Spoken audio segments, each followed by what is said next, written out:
下一個吓，呢個叫做 CX 吓，喂你好啊，喂，少賢姐姐，係你好，你點樣啊？你攞翻啲禮金未啊？冇啊，我之前問過你嘅，你仲記得係咪啊？知道啊，攞禮金啊嘛。喂，係啊，冇問啊，有冇可能問得到喎？嗰個成年咯，即係點成年啊？我都話咯，咁呢件事你而家帶住個仔係咪？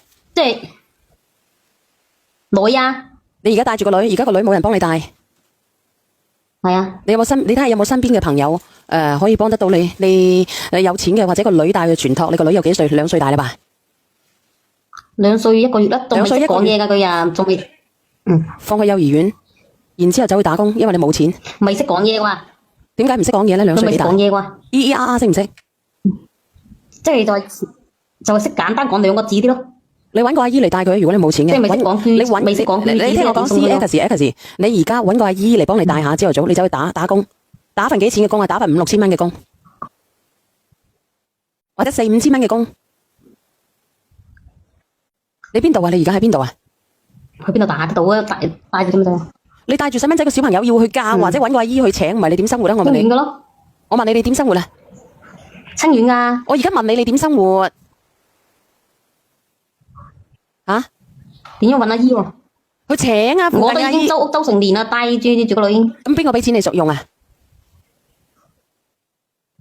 啊？就咁咯。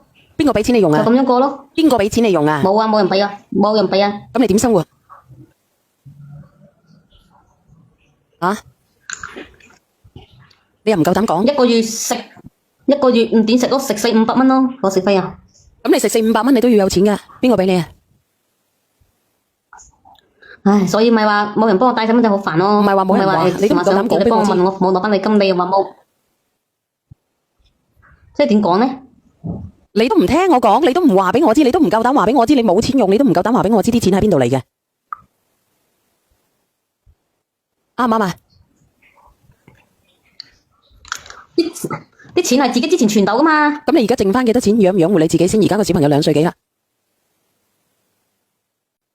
仲有幾千咯。咁你幾千你行到幾時啊？你個小朋友又要生活，有咩病嘅，有咩痛嘅，咁點算咧？感冒發燒嘅，你而家唔係話要行去你父母嗰度攞翻啲禮金去俾人哋啊？你而家係諗下點樣去還錢，點樣去搵嘢做啊？你明唔明啊？你明唔明啊？你而家搵翻呢個 BB 嘅親生爸爸，叫佢俾撫養費你。吓？佢冇可能俾噶，我之前離婚之前都有1次聯繫佢，佢俾過1次機會我翻去，跟住我冇翻去，然之後佢拉黑咗啦，微信都話冇可能俾嘅。咁我可唔可以幫你問下個男仔咧？冇可能俾嘅佢啊！之前 B B 唔舒服啊，咁我哋喺度，我嚟即係以前，即係今年先嚟成婚嘛，1月份，舊年到12月。你到底有冇讀過書嘅？姐姐問你，你到底有冇讀過書噶？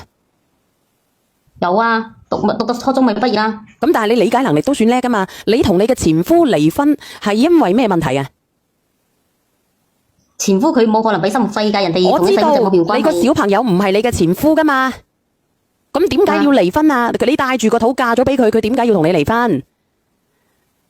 我鬧咯，同佢細佬老婆頂一嘴，我發嬲走咗，走咗之後，跟住佢冇勸我翻去，最終我嚟咗咯，就咁散咗咯。咁你想唔想同佢好好地過啊？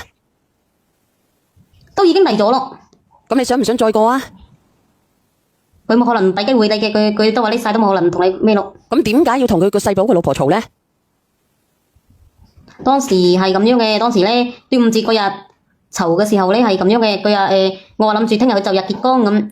叫我老公前夫嘛，咁依家係叫佢去車我去石角咧攞啲奶粉尿片，我聽日我就日結光咁。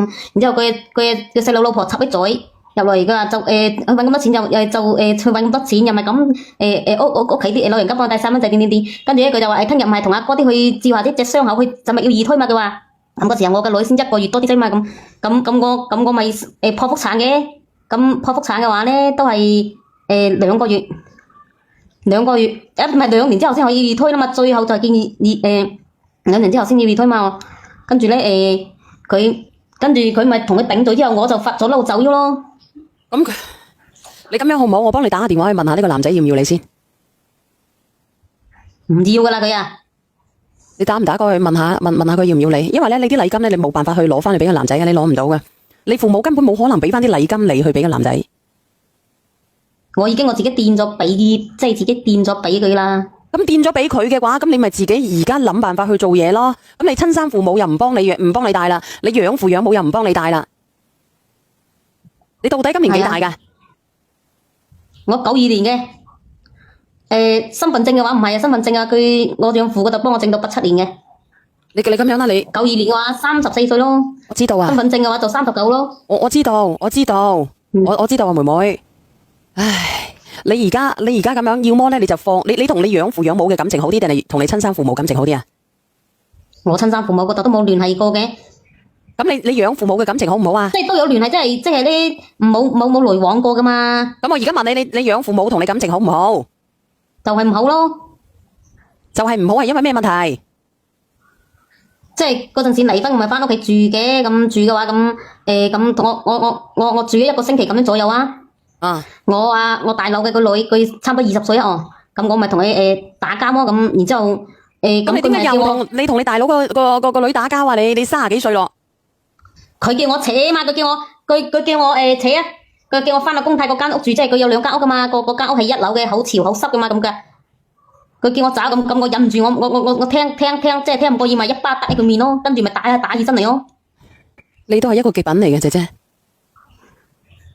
你都係一個極品嚟嘅。你行到翻去，你有個女，你求緊人哋，你一巴打去你大佬個女嗰度，你簡直係一個人才。唉，幫你問下你嘅前夫睇下要唔要你啦，好唔好？唔會要噶啦，唔使問噶啦。咁如果唔要咁你倒不如點？你話俾我知再嫁係咪？唔係，我仲想話倒不如聯繫佢親生父母。聯繫親生父母就冇可能噶啦。俾個機會我帶個女翻去咯，咁咯。你嘅親生父母咩情況？你話俾我知。唉，我親生父母有冇錢嘅家庭？佢係清遠有屋嘅咯。咁你走揾翻你嘅親生父母啦。但係冇來往噶嘛，都知道佢哋住邊度嘅，但係冇來往嘅。你走去問下佢，如果唔係嘅話，冇人救得到你噶啦，除非你再嫁噶咋。得咁啊？你想唔想再嫁？再嫁都揾唔到啦。你開個視頻點可以接受到俾你喎？你開個視頻俾我睇睇你個樣。關丁啊，隻細蚊仔瞓覺啊。咁我睇唔睇得到你個樣啊？你要唔要再嫁？好嘅話，唔嫁啦，唔再嫁啦，唉。咁你唔再嫁嘅，咁你點算？你而家帶住個細佬哥，你都剩翻幾千蚊咯。就好似你話齋要睇啲，去揾翻親生父母睇睇佢點樣咯。嗱，咁你到時候咧，如果你需要我幫你打電話俾邊個嘅，我幫你打電話去諮詢下，好唔好？好。好嘅。唉，真係好難啊！呢個妹妹都真係難啊！阿俊仔點樣啊？俊仔係咪想溝佢？你個俊仔啊，一見我連你上嚟即刻走咗佬，慳翻個2蚊。唉，性格真係可以決定命運嘅，你相唔相信啊？我想問下直播間嘅朋友仔，92年都咁蒙塞嘅，你話啦嗱，你話難唔難受啊？